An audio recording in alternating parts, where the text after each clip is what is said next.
자, 여러분 반갑습니다. 겸이TV의 김창겸이라고 합니다. 오늘 다룰 주제는요, 어떤 거냐면, 조선교육령에 대한 이야기를 해볼 수 있도록 하겠습니다. 1차 조선교육령이 1911년도에 이제 발표되는데, 특징은, 자, 어떤 걸 기억하냐면, 교육기관의 명칭과 교육연한이 모두 차별적이었다는 겁니다. 그러니까 쉽게 초등학교만 기준으로 제가 말씀드릴게요. 그래서 일본 학생들이 다니는 초등학교는 소학교라 불렀고, 조선의 학교들은 자, 뭐라 불렀냐면 보통학교라고 불렀답니다. 자, 그 다음에 그들은 6년의 교육과정이 있었고, 우리는 4년이었었다. 그러니까 교육연한과 명칭이 모두 차별적이었었다는 거, 요 정도 자 확인하시고, 나중에요 20년대로 가게 되면은 자 문화통치가 시행됐었을 때 1922년도에 2차 조선교육령이 발표되는데, 그 2차 조선교육령에서는 뭐를 동일하게 해주냐면 교육연한, 이거는 동일하게 해줍니다. 명칭은 아직 차별적이지만 교육연한은 6년으로 동일하게 해줍니다. 물론 지방에 뭐 5년짜리가 있긴 한데 그건 특수한 경우고요. 기본적으로 6년으로 연한이 동일해졌다. 이게 2차.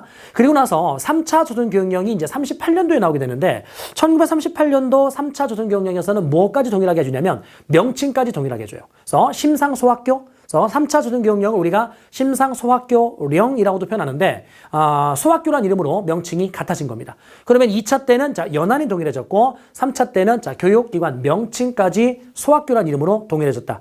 그래서 문제예요. 어떤 문제가 출제되냐면 2차 조선교육령을 줄 겁니다. 그러니까 사료가 그 교육령 자체의 원문을 그대로 줘요. 그러니까 거기에 뭐 교육기관의 연한을 동일하게 했다, 이런 내용이 이제 표현이 있을 거 아닙니까? 하지만 명칭은 차별적인 게 그대로 있을 거고, 그럼 이 2차 조선교육령이 시행되고 있었을 당시의 모습을 올바른 것은, 그러니까 이거를 10년 단위로만 땅땅땅 끌어서 공부하게 되면 여기서 이제 함정이 낚이는 거죠. 왜냐면 2차 조선교육령은 22년부터 3차가 38년이니까 구간이 좀 길죠. 그러니까 여기 있는 이 만약에 문제에서 2차 조선교육령이 주어졌다면 30년대 어떤 정치적 사건들도 분명히 선택지에 들어갈 수 있다는 겁니다. 요거 조심하라는 거죠.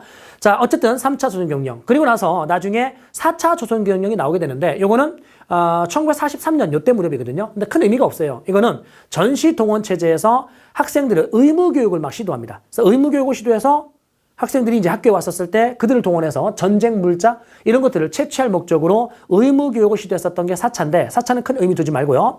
그럼 3차와 4차 사이에 어떤 게 있냐면 국민학교령이라는 게 있어요. 그러니까 조선교육령은 크게 4번에 걸쳐서 이제 계속 개정이 되는데, 국민학교령이라는 게 3차와 4차 사이에 있었다. 정확한 연도는 1941년도입니다. 그럼 1941년도에 국민학교령, 자, 뭘 줄인 말이냐면 황국신민학교, 와, 이걸 줄인 말입니다. 그러니까 황국이란 말은 일본 천황의 나라에 신민이 되라는 겁니다. 신민이 뭐죠, 여러분들? 신민은 권리는 없고요, 의무만 다해야 되는, 그러니까 시키는 대로만 무조건 복종해야 되는, 자, 그런 존재가 신민입니다. 그러니까 일본 천황의 철저한 신민이 되는 겁니다.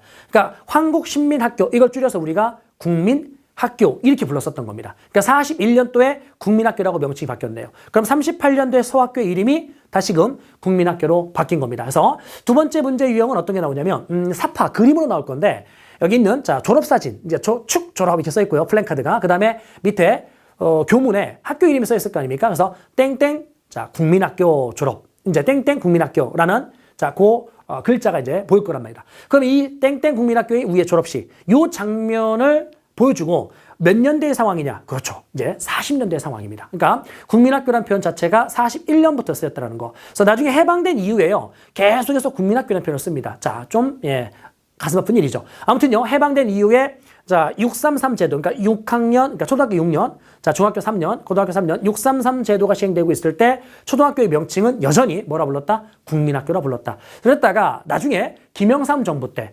1990년대인데요. 정확한 연도로 얘기한다면 95년. 이 1995년이 여러분들 해방이 된 지 자, 몇 년 된 거죠? 딱 50주년이거든요. 그 50주년을 기념을 해서 뭘 만들게 된 거냐면 역사 바로세우기 운동, 그 과정에서 역사 용어들을 이제 바꿉니다. 그 용어를 바꿀 때, 자, 지금의 초등학교, 즉 국민학교란 이름을 초등학교로 이렇게 바꿔서 지금까지 이제 초등학교라고 불려지게 된 거죠. 근데 가끔 보면은요, TV에 정말, 안 그랬으면 좋겠는데, 그러니까 95년도 이전에 이제 초등학교를 다녔었던 그런 연예인들이겠죠? 나이가 좀 있는 거겠죠, 그러면? 어쨌든 그런 연예인들이 TV에 나와서 토크쇼 같은 걸 하다가 저는요, 어디 초등학교를 나왔어요? 이렇게 막 얘기를 하면은, 아니요, 저는요, 국민학교 나왔거든요? 막 이걸 자랑인 것처럼 이제 이렇게 표현하는데, 그 국민학교라는 뜻 자체를 정확히 알고 쓰는 표현인지, 자, 궁금해요. 아마도 국민학교가 무슨 단어인지 모르는 상태에서 그런 표현을 하지 않았을까 싶은 생각이 드는데 마음이 아픕니다. 그래서 어차피 이제 바뀌었으면 그 바뀐 용어를 그대로 써주는 게 좀 더 바람직하지 않을까. 자, 그런 싶은 생각이 듭니다. 그래서 오늘은 조선 교육령에 대한 이야기를 했고요. 자, 그 다음에 국민학교라는 이 용어 이야기를 했습니다. 자, 이게 이제 그 해방 50주년을 맞이해서 1995년도에 용어가 바뀌었었다라는 거. 예, 이 정도 여러분들이 확인하시면 됩니다. 자, 도움이 되셨으면 구독과 좋아요를 눌러주고요. 예, 또 다른 영상을 통해서 만나뵐 수 있도록 하겠습니다.